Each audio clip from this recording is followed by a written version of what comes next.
Some mosaic materials require prepping before you even begin cutting and shaping. Things like glass tile and vitreous glass tile don't always arrive ready to go.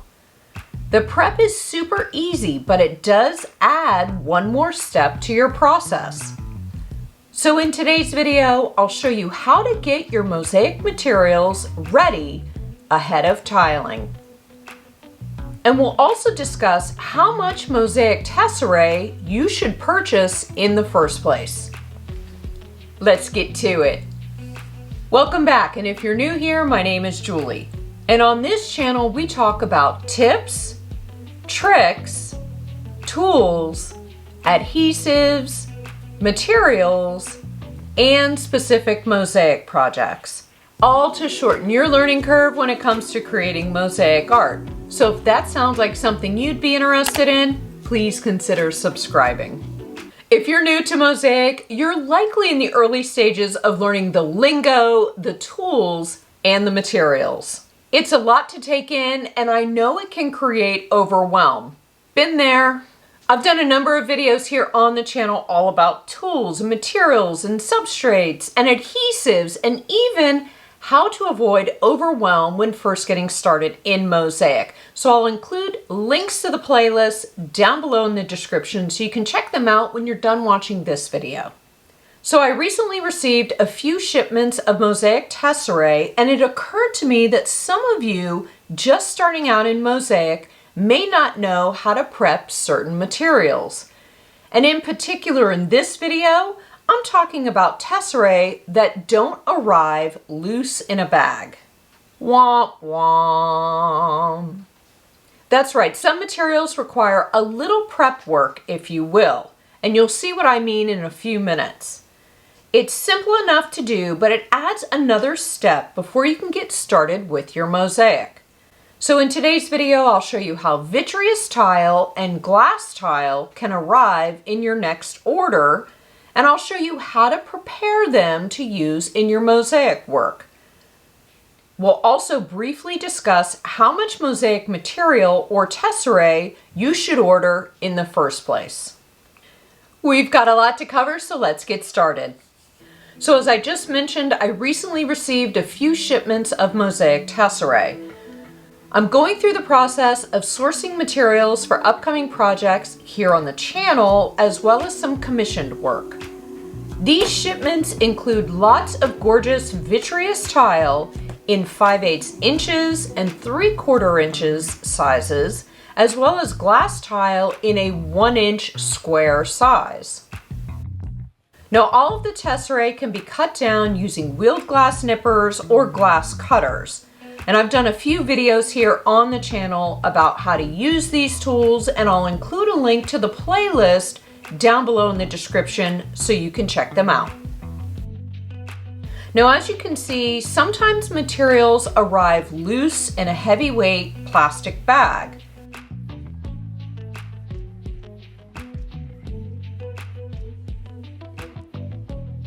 And sometimes materials arrive flat and they're fixed or adhered onto something in sheets. There's no rhyme or reason, it's just how some manufacturers package their materials. But as a mosaic artist, you need to know how to get them to a point where they're workable. So when I first get an order of tesserae, I do the obvious thing and go through the box. I pull everything out. Not only am I checking out the gorgeous colors and hoping they match what I had in mind when I ordered them online, but I'm also making sure I got everything I ordered, and I'm checking for damage or breakage. And unfortunately, damaged or broken glass is going to happen from time to time, as you see here with this square of vitreous tile. It cracked during transit. This box was packed very well, might I add, but again, we're dealing with glass, and these sheets are bound to slip and slide within the box and get knocked around. So in this shipment, as you can see, all of the 1-inch square glass tile are adhered to mesh, and the 3/4 inch vitreous glass tile are adhered to a paper backing. Now, as I pull the materials out and go from sheet to sheet examining things, I see that there's very little breakage. There's a broken piece here and there, but it's nothing I would complain about to the shipper. And why is that? Well, simply put, it's because I always order more than I need. I never order the exact amount of tesserae that a project requires. I'll always order somewhere in the range of an additional 3 to 10% more than I need. This is especially true of stained glass because those sheets are truly one of a kind. But also, these particular types of mosaic tesserae aren't very expensive, and the amount of breakage in my shipment is quite minimal. But for the glass like what I have here, I want to make sure I order more than I need for a few reasons. The first reason is that you need to account for possible breakage in transit, just like what we discovered in this box. The second reason is that you don't want to run out of tesserae before your mosaic is completely tiled. That would just suck, to be quite honest. It's the worst feeling to run out of tesserae before you're done tiling. You'd have to order more tesserae and wait for it to arrive. And it might possibly cost you more the second time around, especially if you received a free or reduced shipping rate for your first order because you were ordering so much mosaic tesserae. Oh my gosh, let's avoid the scenario of you having to order more and your project still isn't completed. And a third reason is that sometimes while you're cutting tesserae, it might break differently than other pieces of tesserae that you have, which are just like it. So you might need a little extra practice cutting the new tesserae before you start working on your mosaic. I hope that makes sense. I have one thing to point out before we move on to how to prep these materials for use in mosaic, and that is when there's breakage in a shipment like this, even minimal breakage, I always keep the little shards. I have an ongoing container that I add them to. These little pieces can be so helpful when you're either working on a small mosaic that requires minimal pieces, but also they can help you avoid breaking a new piece of tessera if all you really need is a little shard instead in order to finish your mosaic. So I keep mine in this small interlocking container here on my work table, and I'm often going in there to dumpster dive, so to speak. It's quite handy.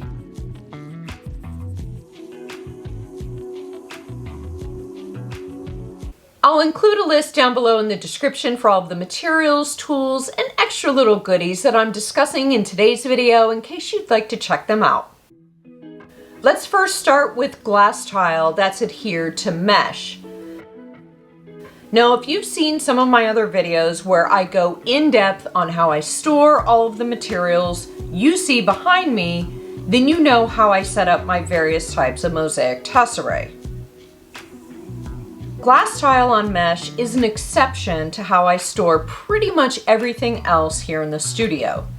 If these 1-inch glass tiles arrive on mesh, I store them that way. Why? I don't know. I always have done it this way. Who knows? Maybe it's because they come perfectly spaced on the mesh, so I keep them that way. I guess in case in the rare chance I might actually use them that way. Sounds good, right? But in my organizing system here in the studio, they store really nicely and compact by just folding the sheet in half.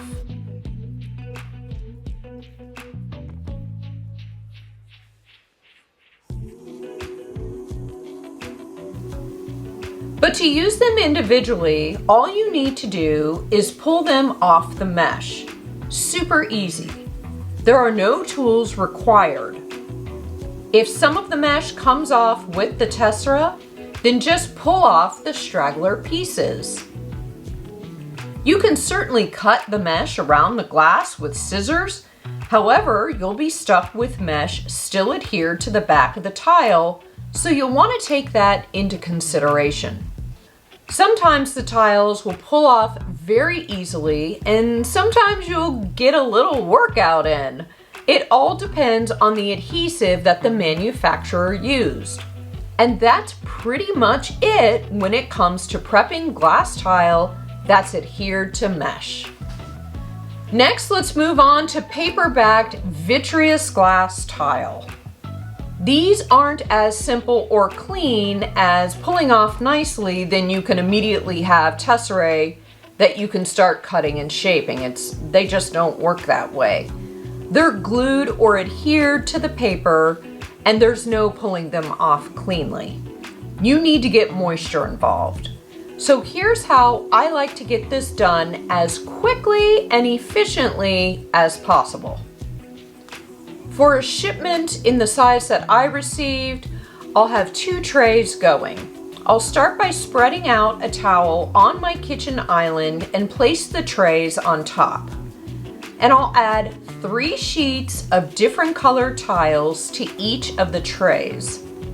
By including different colors in each of the trays, this will allow me to get the project done quicker, which I'll explain why in a minute.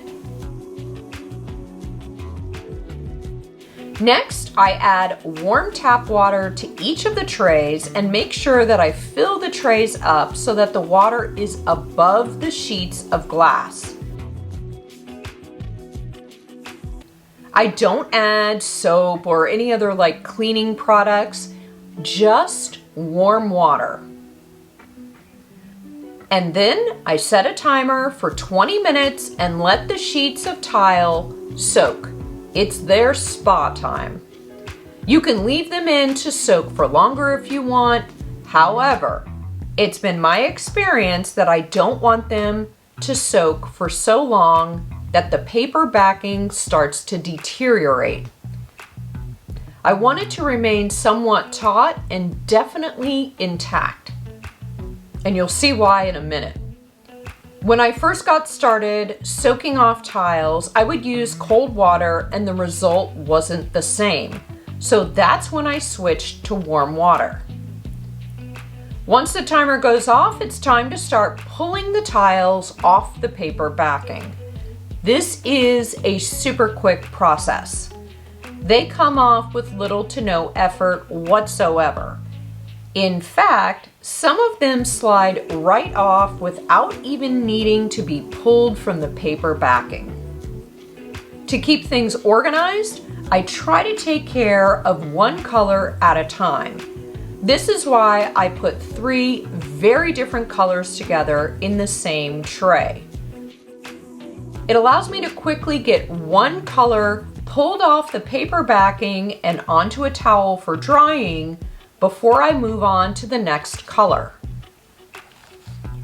And I keep all of the same color together on the towel while drying, which also helps when packing up the tiles to be stored away. If I'm soaking similar colors, I'll even separate them on the towels during the drying process, just so that there's absolutely no question that the colors are separated. Sometimes these tiles have a very slight difference in shade, so I want to keep things separate.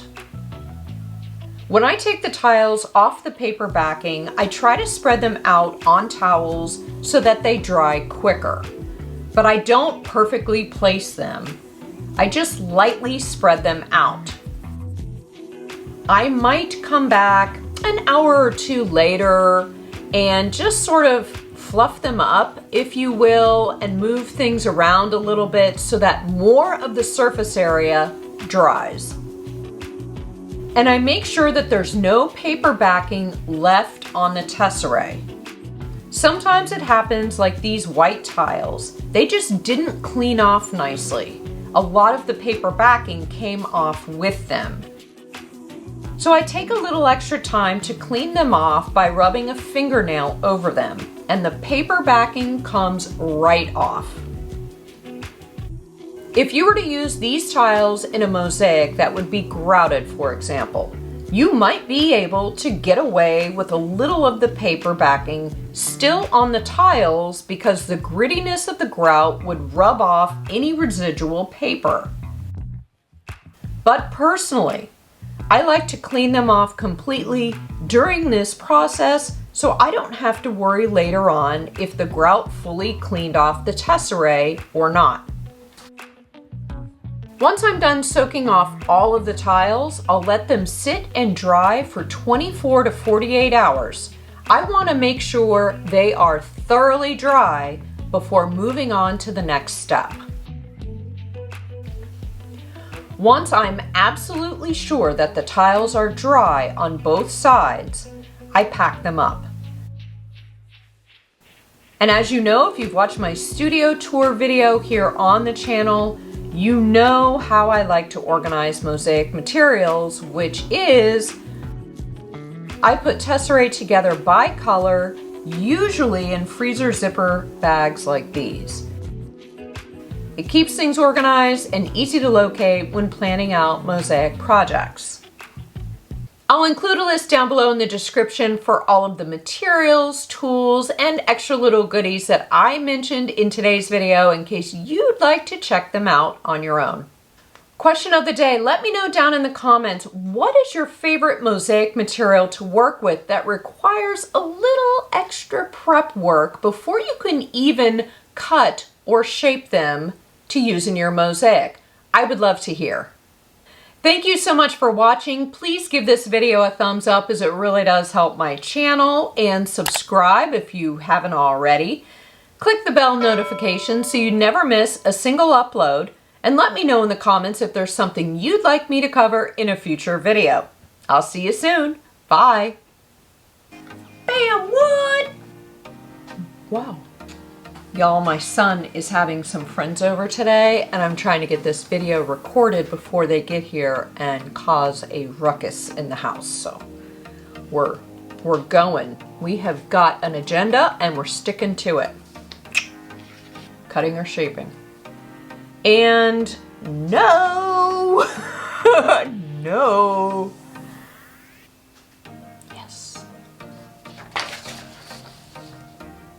There's a peacock in the yard.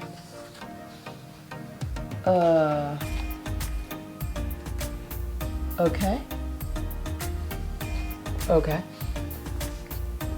If you're looking for more mosaic inspiration, you can check out one of these two videos. Until then, see ya.